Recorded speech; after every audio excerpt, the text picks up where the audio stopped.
Olá, queridos alunos. Hoje iremos resolver as atividades da terceira semana do PET 2 sobre língua portuguesa. A questão 1 foi retirada do Enem de 2016. Nós não iremos ler o texto porque já fizemos isso na aula passada. Vamos analisá-lo e resolver a questão, ok? Trata-se da epígrafe de um romance de Machado de Assis de título Esaú e Jacó. Epígrafe é a introdução, o início, né, que vem no início do texto, que abre o texto. Ela tem como objetivo sintetizar, resumir o que vai ser tratado no texto. Ela traz o tema do texto. E no caso aqui, o Machado usou duas técnicas, né, de construção do texto, duas técnicas linguísticas, que foi a intertextualidade e a metalinguagem. A intertextualidade é quando ele utiliza outro texto para dialogar com o texto que ele vai escrever. Ele utiliza recurso de outro texto no seu texto, que lembram o outro texto. No caso, o texto religioso Esaú e Jacó da Bíblia, né, do Velho Testamento, que narra a história de dois irmãos gêmeos que eram rivais, que disputavam, né, o prestígio, o respeito dos pais, queriam um ser melhor que o outro. Então, e o texto do Machado vai contar justamente a história de dois irmãos, de dois gêmeos, o Pedro e o Paulo, que eram rivais e passaram o a história inteira disputando a atenção da mãe, disputando a mesma namorada, disputando, posição política. Então, ele vai contar sobre essa história. Então, dialoga com o texto bíblico, ok? Outro recurso que o Machado utiliza nessa epígrafe é a metalinguagem. O que que é a metalinguagem? Ela é uma função de linguagem na qual o texto explica o próprio texto. E aqui ele explica a técnica que ele utiliza para o leitor, né? Ele fala aqui numa passagem do texto que vai servir, essa epígrafe vai servir como uma luneta para que o leitor possa ver mais claramente o que está escuro, para que ele possa entender melhor o texto, tá? Além dele usar esses dois recursos, ele utiliza também aqui a comparação do enredo do texto com um jogo de xadrez, que o jogo é uma espécie de competição. E aí ele aproxima aqui as contradições do jogo, né? As coisas contrárias que existem no jogo, que são as peças, o rei e a dama, o bispo e o cavalo, a torre e o peão, e até mesmo a cor das peças do xadrez, que são pretas e brancas, ou seja, uma contradição, né? Opostos, os opostos que se aproximam. No caso, os irmãos que são opostos e passam toda essa história, ok? E ele está sempre chamando o leitor, conversando com o leitor, explicando. Então, o leitor é muito importante para a construção de sentido do texto. E aqui no caso, a resposta correta é a letra A, né? Ele utiliza o recurso como o leitor como uma peça fundamental na construção dos sentidos do texto, ok? Essa é características, uma das características dos textos do Machado de Assis. Vamos para a questão número 2. Também é uma questão retirada do Enem de 2014 e, coincidentemente, outro texto de Machado de Assis, que é o conto A Missa do Galo. Nesse conto, aqui nesse trecho, ele fala de dois personagens, que é o Menezes e a Conceição, que são marido e mulher, e ele conta os detalhes desse relacionamento, desse casamento. Menezes tem uma amante, né, com a qual ele se encontra uma vez por semana, e ele usa a desculpa de ir ao teatro. E a Conceição não sabe desse romance, né, desse caso que ele tem e quer ir ao teatro com ele. E a sogra e as escravas, que sabem, que conhecem essa transgressão dele, né, riem a socapa, né? Socapa é disfarçada, dissimuladamente, ou seja, disfarçam o riso, como que se tivessem ridicularizando, né, a Conceição por ser tão boba e não perceber que o marido atrai. E a Conceição, lá pelas tantas, já percebe que ele tem essa comborça, no caso, essa amante, né? E acostuma-se, resigna-se e até acha que é muito direito, que ele tem direito de ter uma amante. Para você ver como que era, para vocês verem como que era a sociedade dessa época em que o texto foi escrito. Era normal, era comum os homens terem um relacionamento extraconjugal, certo? Então, aqui vamos lá na pergunta. No fragmento desse conto de Machado, ir ao teatro significa ir encontrar-se com a amante. O uso do eufemismo como estratégia argumentativa significa. Lembra que eu falei para vocês darem uma olhadinha nas figuras de linguagem? Eufemismo é uma figura de linguagem que tem como objetivo suavizar uma expressão grosseira, uma expressão que de alguma forma constranja, né, cause algum mal-estar. Então, ela é para suavizar uma expressão não muito agradável. E aqui é a letra E. Então, suavizar uma transgressão matrimonial. O que é transgressão? É desrespeitar uma regra, uma norma, desrespeitar as regras do casamento, do matrimônio, que é cometer o adultério, ok? Vamos para a terceira questão, é também do Enem 2012 e trata-se de uma biografia sobre o escritor José de Alencar, que foi um romancista, né, do período literário que é o romantismo.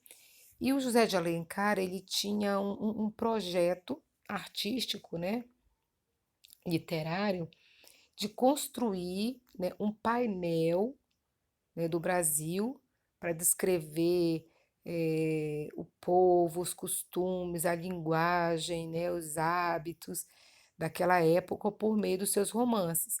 Tanto que cada romance dele foi ambientado em uma região do Brasil. Ele tem que escreveu romances ambientados no norte, no nordeste, no sul, no sudeste. Só que infelizmente ele não conseguiu concluir esse projeto porque ele morreu jovem ainda, de um naufrágio, né? Ele teve, voltando para o Rio de Janeiro, o barco dele, o navio, naufragou e ele morreu afogado jovem ainda. E não conseguiu concluir esse projeto, ok? Vamos ler aqui a pergunta. Com base no texto que trata do papel do escritor José de Alencar e da futura digitalização de sua obra, depreende-se que, vamos ter que ler as alternativas para poder entender. A digitalização dos textos é importante para que os leitores possam compreender os seus romances? Não, porque tanto faz o texto ser digitalizado pelo computador como editado em livro pelas editoras, é o mesmo texto, é a mesma compreensão, não tem diferença. Letra B. O conhecido autor de O Guarani e Iracema foi importante porque deixou uma vasta obra literária com temática atemporal. Atemporal é aquilo que é atual em qualquer época da história, no passado, do presente e no futuro. Mas, no entanto, os textos do José de Alencar não são atuais porque ele escreveu sobre o passado, sobre a época do Brasil no passado, no caso dos índios, dos negros, dos europeus que vieram para cá, da origem da raça brasileira, da miscigenação, da mistura das raças, sobre os bandeirantes que desbravaram as regiões do Brasil, né, e colonizaram o país. Então, é um assunto do passado, é um assunto histórico que hoje não é atual, então não pode ser a letra B. Letra C. A divulgação das obras de José de Alencar por meio da digitalização demonstra sua importância para a história do Brasil imperial, não só para o Brasil imperial, mas de uma época de muitas transformações que houve.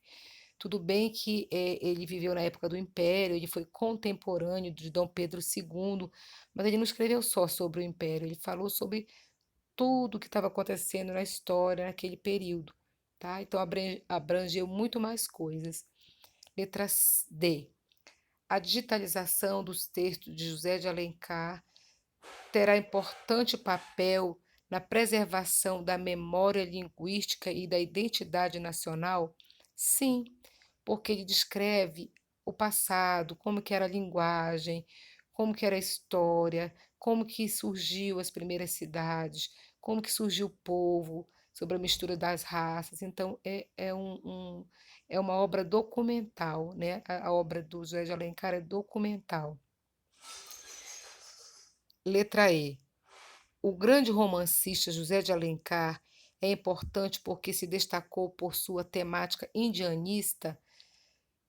Ele abordou vários temas, não só o indianismo, mas o conto histórico, né?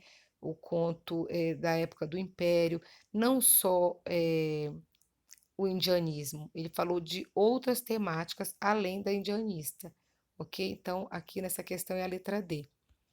Vamos para a quarta questão, que é um poema do escritor Olavo Bilac. Olavo Bilac fez parte do movimento literário chamado parnasianismo. O parnasianismo tem a característica de valorizar a palavra. Os escritores dessa época se preocupavam com a forma do poema, da métrica, da rima. Eles eram chamados ourives da palavra. Ourives é a pessoa que trabalha com ouro, que transforma o ouro em joia, né, em peças bonitas. E o escritor, ele transforma a palavra em arte, tá?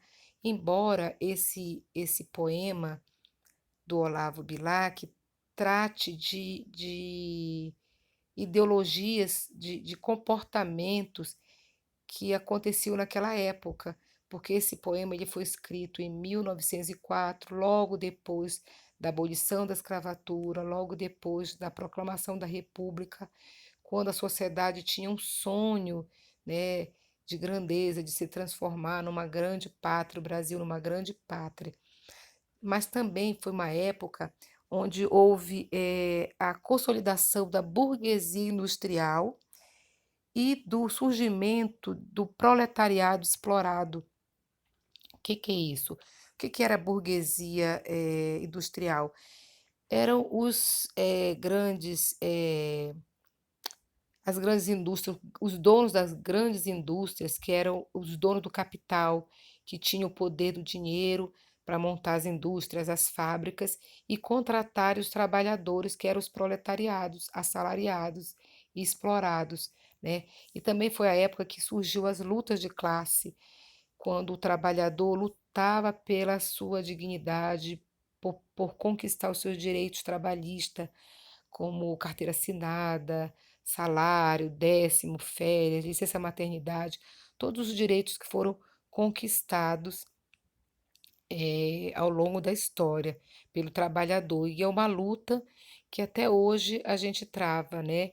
Que tem uma pequena parcela da sociedade que é dona do capital, que detém, dono das indústrias, das fábricas, que detém o dinheiro, e a mão de obra, que é o trabalhador que trabalha para produzir a riqueza do país e não é tão valorizado, ok? Vamos ver aqui. E aqui nesse poema, o Olavo Bilac dá um conselho para as crianças, para os jovens, que se espelhem na grandeza do país, né? Do país que é rico, que tem ouro, minérios, madeira, água, que se espelhe para produzir a riqueza, para trabalhar e produzir a riqueza. Só que tem essa riqueza, mas nem todos usufruem dela, só uma pequena parcela, né? Vamos ver aqui a questão. O poema A Pátria harmoniza-se com um projeto ideológico em construção na Primeira República. O discurso poético de Olavo Bilac ecoa esse projeto na medida em que qual que era esse projeto ideológico, né, em construção na Primeira República, que o Brasil estava destinado a ser um país grande, de primeiro mundo, desenvolvido, com as pessoas usufruindo da sua riqueza, mas ficou só no sonho, né? Vamos ver aqui a questão A. A paisagem natural ganha contornos surreais, como o projeto brasileiro de grandeza. O que é surreal? Surreal é aquilo que não é real, que é como se fosse um sonho que não foi alcançado, ou seja, o projeto de grandeza do país não foi alcançado, né? Haja visto que hoje tanta desigualdade social que a gente enfrenta, ok? Então é a letra A. Vamos agora para a última questão, que é o texto Negrinha do como é que ele chama? O Tudo se de Capão Amarelo, o Monteiro Lobato, tá? Monteiro Lobato que escreveu esse texto Negrinha. Narra aqui a história de uma criança pobre, órfã, de 7 anos, que não era preta, mas era fusca, mulatinha, escura, de cabelos russos e olhos assustados, que morava, né, que nasceu na senzala e foi liberta e morava na casa da dona Inácia, né, que era uma senhora da sociedade, religiosa, que fazia caridade, né, que vivia na igreja e tal. Mas essa senhora, e descreve aqui na última linha do parágrafo, nunca se afizera ao regime novo. Que regime novo era esse? Essa indecência de negro igual, de negro querer ser igual ao branco, ou seja, ela não aceitava a abolição, né? Muitos não aceitaram e até hoje não aceitam, né? Vamos ver a questão, né? Olha, a narrativa focaliza um momento histórico-social de valores contraditórios, né? Qual valores contraditórios? A mulher tinha um perfil de ser religiosa, de ajudar, de fazer caridade, mas não respeitava o seu próximo que morava na própria casa dela, né? A questão é a D, a resistência da senhora em aceitar a liberdade dos negros, evidenciada no final do texto. Tudo bem? Bem, queridos, chegamos ao fim da correção dessa semana e vocês viram que os textos, os 5 textos que nós analisamos aqui nessas questões, eles são contemporâneos praticamente da mesma época, tudo da época da abolição, da república e o que se passava na história nesse período. Então, a literatura, ela caminha muito próxima da história, porque o artista, o escritor, daquela época, ele usa o texto, a literatura, de maneira lúdica para fazer uma análise, né, da sociedade daquela época, dos problemas, né, das ideologias, das contradições. Então, a literatura ela é muito importante. E na prova do Enem cai muito texto literário. Eu, então, aconselho a vocês a lerem os textos desses autores que nós vimos aqui hoje. Machado de Assis, José de Alencar, Monteiro Lobato, Olavo Bilac, que são autores que sempre caem na prova do Enem, ok? Muito obrigada aí pela atenção, espero que vocês tenham gostado, tenham entendido a grandeza da literatura, dos textos literários e até a próxima aula. Um beijo no coração de vocês.